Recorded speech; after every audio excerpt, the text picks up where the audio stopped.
Welcome to the Rainy Day Rabbit Holes podcast, your escape from the mundane. Dive into the rich history of the Pacific Northwest with us and let your mind wander down the rabbit hole. Because in the Northwest, it's always raining something weird. I am Shea. And I'm Jody. Let's fall down the rabbit hole.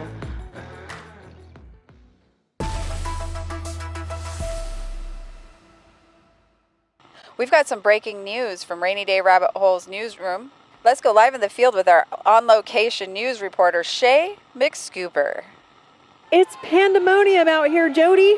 The Pacific Northwest is in a state of upheaval. A once tranquil and autonomous community has fallen into chaos. Democracy as we know it has crumbled. Clean floors? Gone. Uninterrupted sleep? Over. Hair-free clothing? A relic of the past. A new ruler has seized power, and under his iron paw, our lives will never be the same. Mayor Lynx Monsoon has been sworn in, and while his rise to power has been marked by questionable behavior, jumping on counters, being cruel to elderly cats, and a total disregard for personal space while pooping, his supporters remain fiercely loyal. Mayor Monsoon's platform is as bold as it is unapologetic. Mandatory chin scratches, unrestricted naps, and an end to the tyranny of closed bathroom doors. Critics may call his policies self-serving, but his followers remain devoted, dutifully scooping his litter box like they're panning for gold. His approval rating? Through the roof. His reign? Only just begun. So buckle up. Today's episode is positively packed with political intrigue and scandal of the four-legged kind. Shea, thank you for bringing that to us from the field. This is terrifying and unsettling, but you look great in that rain jacket, and the wind is making your hair blow beautifully. Nice work. Thank you. Thank you. I'll try to stay strong. Hang in there. We'll be back.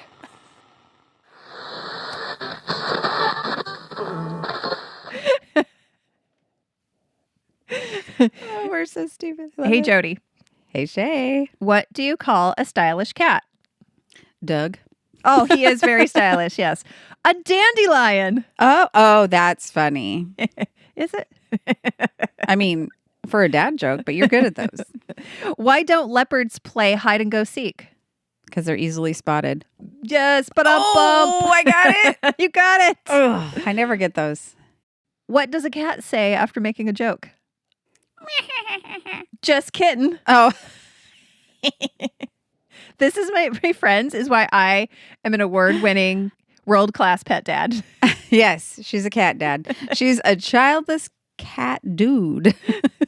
You heard me right. I'm a cat lady and a cat dad because of my amazing, unmatched repertoire of terrible dad jokes. They came without training or even need. Right. She's just naturally good at them. Nobody asked for them, that's for sure. No. Well, I just want to say I am now thrilled to announce that I have reclaimed my title as the Pacific Northwest's best cat dad. And that's right, because my house is now ruled by a new overlord, Mayor Lynx Monsoon. He's crafty, he's furry, he's a troublemaker, and I think I'm falling in love. Right, I was going to say, and you're in love with him. I am. He was rolling around on my lap this morning, just like, I was like, I spent 2 days, and I think I'm in love with you. Right. I've been trying to stay in like land with mine, but it didn't work. Oh, no, you love those cats. So before we get started, I just want to let you know, it might seem we're about to talk about politics, but I promise we're not actually going to talk about politics. So for those people who don't want to hear about politics, don't worry. This is not actually about politics. I mean, just the fun stuff. So we're not going to talk about... Oh, Jesus. Got me that. But before we get started, I want to shout out our Patreon of the week. Or patron of the week. I want to shout out our patron of the week. The Patreon of the week is Rainy Day Rabbit Holes Podcast. Yes, absolutely. Patreon for sure. But the patron of the week is Scott. Scott. Hi, Scott. So Scott joined our Patreon the day I had surgery. Oh, wow. So when I got home and What a gift. checked my email. It said, you have a new Patreon subscriber. You came home from surgery and checked your podcast email? Oh, yes. I know. You spent your entire time off working your ass off on this podcast. It must have been glorious for you, though, because you have fun doing this. I do. I love it. I was like, can't this just be my job? Yeah. I would just rather this be my job. That's why we're thinking Scott today. Yes. So thank you, Scott. He is our newest member at the Hot Dummies level. Ooh, he went for it. He did. He went all the way up there to the top. So, Scott, remember, you get merch discounts, a t-shirt after 3 months of membership, and plus you have been given access to an exclusive spreadsheet where you get to tell us what you want us to cover. So you can dictate what an episode is about. Yeah. That is a perk only for the Hot Dummies. And when you pick it, throw some tips in there. How do you want it to look? What are you looking for? Oh, yeah, great idea. What are you looking for? Are you looking for actual history or are you looking for laughs? Or both? Both. Balanced, both. Mm-hmm. So thank you, Scott. You are the hottest dummy around. The hottest of the hot dummies. You don't need that special effects thing on it. No, because you were just... Because I got it. Absolutely. All right, let's get into this. The Pacific Northwest is fairly divided politically, but one thing we can all agree on is that we are unique and sometimes weird. Mm-hmm. I think that's part of our charm. Yes, is Pacific Northwest weird. Pacific North weird. Mm-hmm. In 1985, you can forgive me for thinking it was in the 1800s because that's all we talk about. Yeah. In 1985, in Boise, Idaho, Mr. Potato Head ran for mayor and received 4 postal votes. Postal. By the way, in 1985, going postal, it was... I had a whole different meaning. Yeah. Yes. It's where it gained that meaning. Yes. But now it just made me think of Mr. Potato Head with an Uzi. Yeah. Bazooka. Bazooka. With bubblegum shooting out of it. Okay.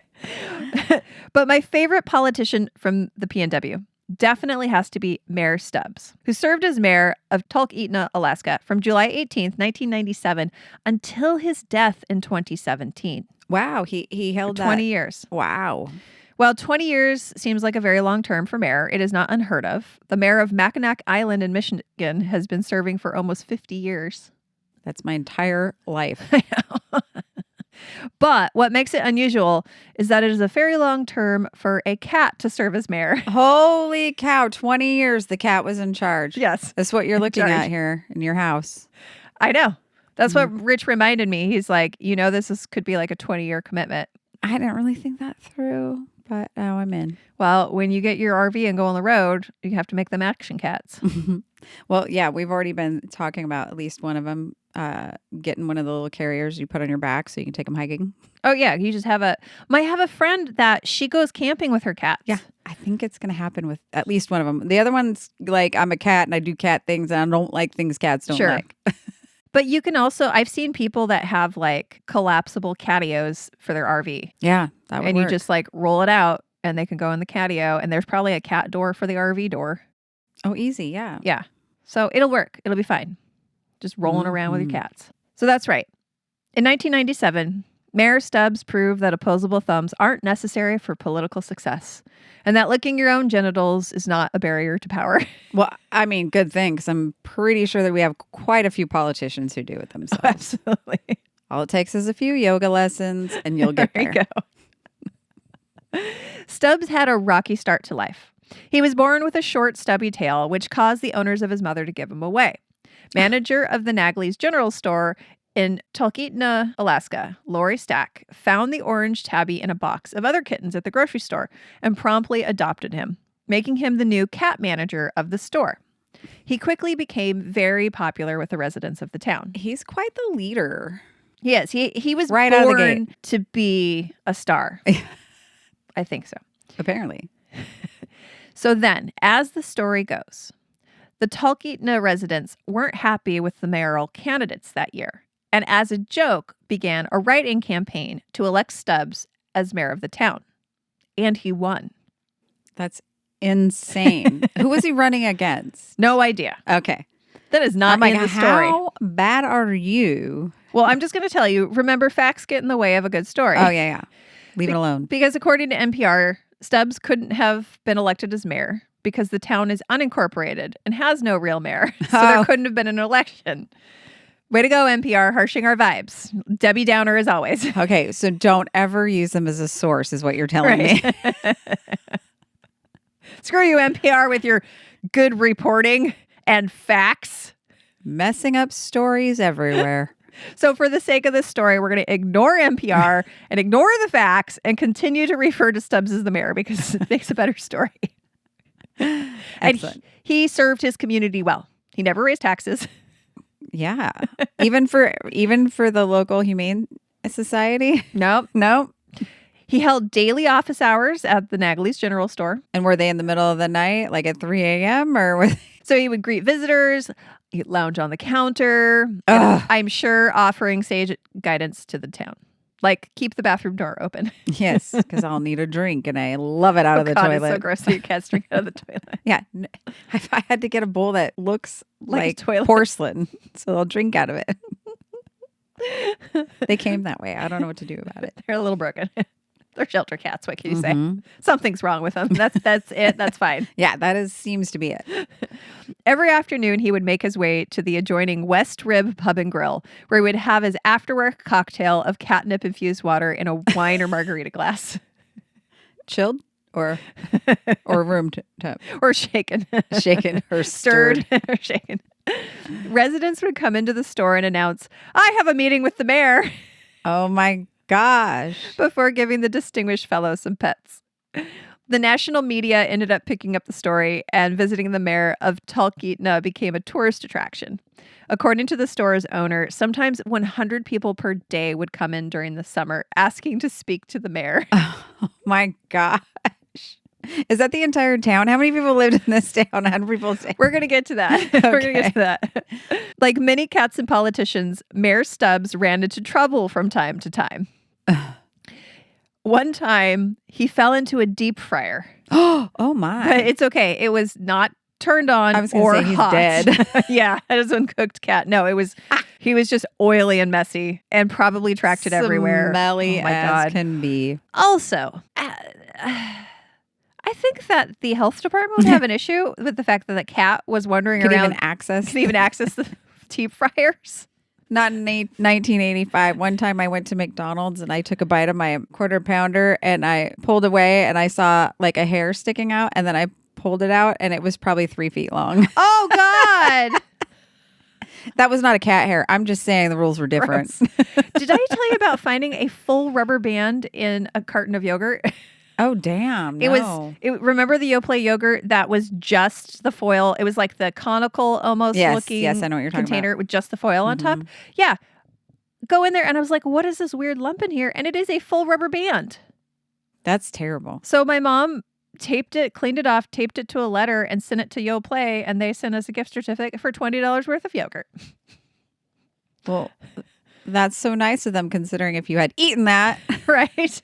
They got to set you It could have been worse, though. $20,000 for your rubber surgery. band is a lot less disgusting than something else you could probably find. Yeah, I've heard stories. So yes, we'll stick to the rubber band.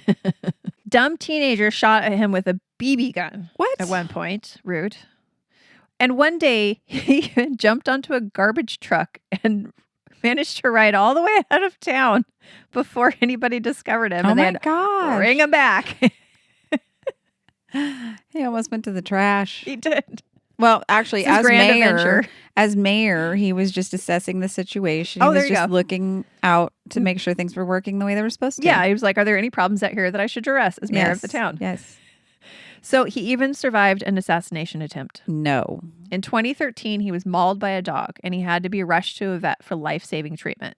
I'm not going to get into his injuries because it makes me sad. Oh. But his supporters donated money to pay for his medical bills. And the remainder was donated to the local animal shelter. Oh. So he was fine. Sad turn bright. Yep. And in his old age, the once solitary mayor finally softened up and was willing to let some new blood into the game. His owners adopted 2 kittens, Aurora and Denali. And Denali seemed to have the same love of politics as the old man. So Mayor Stubbs served as the honorary mayor of the little town until he passed away in his sleep in 2017. Young Denali stepped in to take over his duties and serves the people of Talkeetna as mayor to this day. Wow. Denali, huh? I like that. Yeah. Well, Nicely done. it is basically like the town you go to before you're going to go to Denali. Makes sense. And I love this story. I would definitely vote for a cat. Well, especially looking at the options. I mean, Right. 99% of the time, I would definitely pick. I've said the for cat. a few years, I'd rather vote for a rock. Right. So a cat would be even an upgrade from that. Yes. And I have decided that Lynx is the mayor of the town I live in, Edgewood. Oh, there you And go. in fact, I think I'm going to write to the mayor and give my case that he should at least be an honorary council member. He'll be at all the meetings. I'll make sure. At least can we Zoom those meetings and I'll put them on my lap. Oh my God, that's hilarious. But I think that he might have loftier goals someday. Yeah. President Lynx Monsoon, that has a nice ring, doesn't it? Yeah. We haven't had a president from Washington State yet, so Oh, I know. he could be the first. God, it could have been Dan Evans. That would have been amazing. So we've only had Lynx for 2 nights now, and he's a sweet boy, but he's a troublemaker. So he's a raucous mayor. He is. He wants to jump on everything and play with everything. And he also tried to kill me this morning by tripping me while I was trying to feed him. Yes, I have one of those. But I'm so happy. And he lived with 4 dogs, so I know that he's going to be fine when I get a dog. So Yeah. That's what I was thinking. He comes from a house full of cats and dogs. He's going to be fine when you start adding. Yeah. So he's happy right now. He's starting to warm up to even Rich. But he's starting to love me. Yeah. Yeah, that's sweet. So obviously this story about Mayor Stubbs is not enough for a full episode. So let's hang out in Talkeetna, Alaska for just a little bit longer. Okay. Yeah. But first, let's make some questionable political choices with these ads. So welcome back. If you want ad-free episodes, bonus content, free merch, and the ability to lick your own junk, consider joining our Patreon or Spreaker Supporter Club. So before you know it, you'll be able to reach. Yep. Just visit rainydayrabbitholes.com/support to learn more. Okay, so first off, Jody, researching this episode made me want nothing more than to jump in the car and drive to Talkeetna. Okay, how long's that drive? It's a couple days, I'm sure. That's what I've Yeah, it's fine. But then I remembered it's winter. So that kind of yucked my yum a little bit. Maybe by the time we get there. Well, yeah. We could take the cats with us. Driving to Alaska in the wintertime is not a good idea. Just saying. I don't think I'd drive anywhere in Alaska in the wintertime. No. But we can make it happen this summer, maybe. Do a little road trip. I love road trips. Yes. We haven't done one in a while.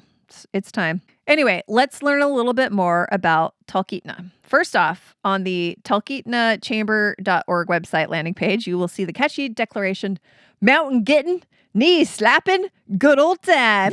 Oh my. I love This that. is why I love Alaska, though. They don't follow the rules. No. They have their own. Yes. So it is located at the confluence of 3 rivers, the Susitna, Chulitna, and Talkeetna. I feel like I said those correct. I probably am saying this. I could be saying this town's name wrong the entire time, but Those sound native, I'm Yes. assuming. And so we need someone to come give us an education. if I have said these wrong, please say, hey, this is how you pronounce this word. And I will make a correction next time. So it's about a 2.5 hour drive from Anchorage. So the biggest that's city. not bad. Yeah, it's not bad. So we could rent a car. We could road We trip could fly to after a Anchorage. flight. Yeah, and then rent a car easy. Because isn't it only like a 2-hour flight to Anchorage from here? Yeah, 2 or 3, something like that. It's very yeah. short. Mhm. So the town came about in 1916 with the Alaska Railroad, and it was chosen as the headquarters. It had a post office, a sawmill, of course, trading posts, some cabins, and some other small businesses. But my favorite for sure was the cigar and donkey store. Whoa. Cigars and donkeys. That sounds, well, I mean, I'm not really into the cigars, but the donkey store, Right? I love donkeys. We've Why already don't talked we about have this now? We could start one here. It's a beautiful combination, like peanut butter and chocolate. Yeah. Do you think they taught the donkeys to smoke cigars? Oh my gosh. In the early 1900s, for Absolutely. sure. Absolutely. Probably had them sticking out of their noses. Right. They were so animal friendly. I could not find anything else about the cigar and donkey store. Oh, dang.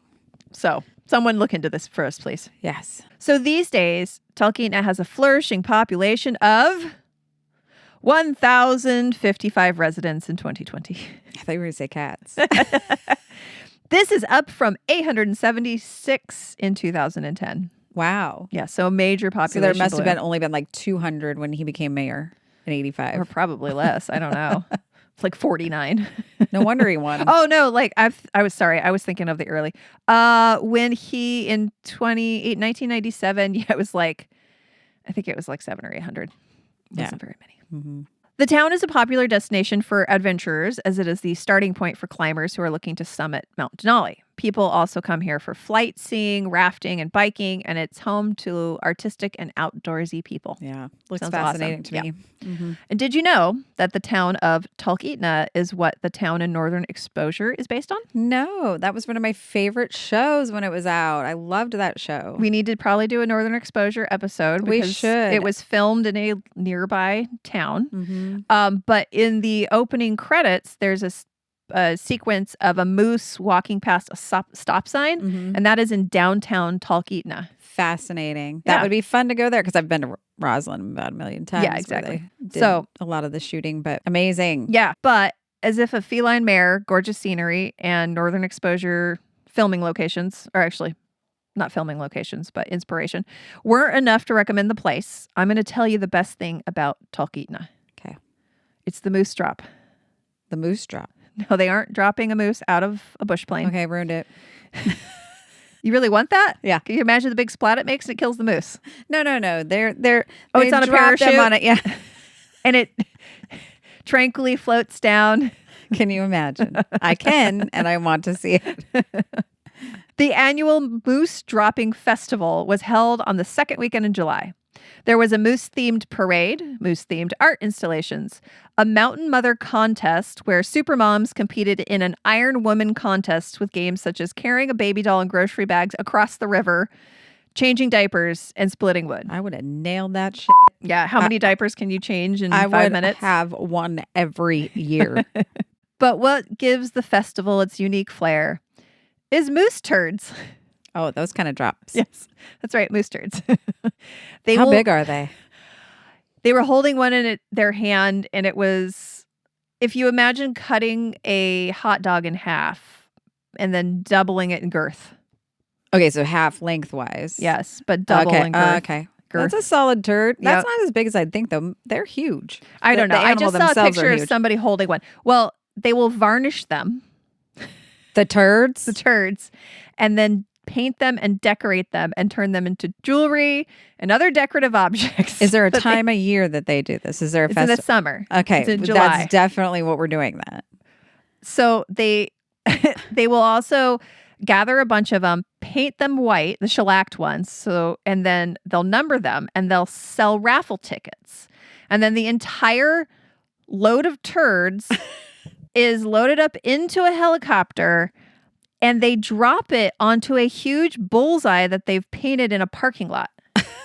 And the poop nugget closest to the bullseye wins $1,500. And then the Wow. rest of the raffle money is donated to the local historical so society. you don't even have to hit the bullseye. You have to be the nearest. The nearest. So whatever number you purchased, that turd is your winning turd. That's awesome. So it was all fun and fancy dookie until 2009. When PETA got upwind of the festival and It's poop. smelled something foul. Well, they launched a campaign to stop the dropping of a moose from a helicopter. Oh my gosh. They thought that the people of this backwoods They town looked were real hard cramming into a this. 1,000-pound moose into a helicopter and dropping it over the So town. did I, and I liked it. This says something about me. But they imagined what reality would be if you did that and it was a big splat.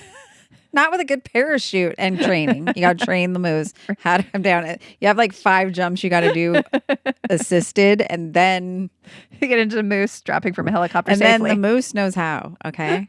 And he's wearing a helmet too. Yeah. In between his little antlers. Yes. I need to do this in AI. Moose wearing a helmet and parachuting out of a helicopter. Yes. What's he pulling the chute with? It's He got can like have a. it He's got it attached- like a. He could. Oh, there you go. In his mouth. Yeah. So the good townsfolk tried to explain the concept of the event, but PETA couldn't see past their first interpretation. So this was the first stab that eventually killed the festival. Additionally, the festival was getting rowdier and rowdier every year, with That makes hooligans sense. from near and far flocking to the town, getting drunk, and causing problems. So the festival and parade were disbanded as of 2009. We just can't have anything nice. That's what I was going to say. People ruin everything. They do. That's unfortunate. First of all, unfortunate that PETA, like, I can understand getting the wrong impression. And then when you figure out you had the wrong impression, you apologize and move on, Right. not go harder. Right. And then No moose people- were harmed in this festival. Right. I It was a mean, tribute to moose. Literally poop laying on the ground got used. Everyone calm down. Right. And some of it I was probably thinking wasn't something was even going to moose. happen. Like they dropped it and it blew away and smacked somebody in the head and started injuring people. Well, I was was like- picturing that. I mean, like, okay, what if you were dropping it randomly out of a helicopter into the woods and it was causing some sort of Yeah. damage to the environment or animals? But no, they're dropping it into like a parking lot. Yeah. And they have a mess to clean up, but it's dried shellacked turds. So they're like little rocks. Maybe somebody got hurt too. That would hurt if a Yeah. shellac That's what I was turd hit thinking. you. That's what I was feel like you could anticipating. You kill were going to tell somebody. me that it like God, can you went through imagine somebody's skull you or were something. the one who died from a shellacked, varnished moose turd going through your skull. How embarrassing. You would die of embarrassment if you weren't dead. I mean, I don't know if I'd say it was a noble way to die by any means. So stupid. That's a stupid way to die. That's a stupid way to die.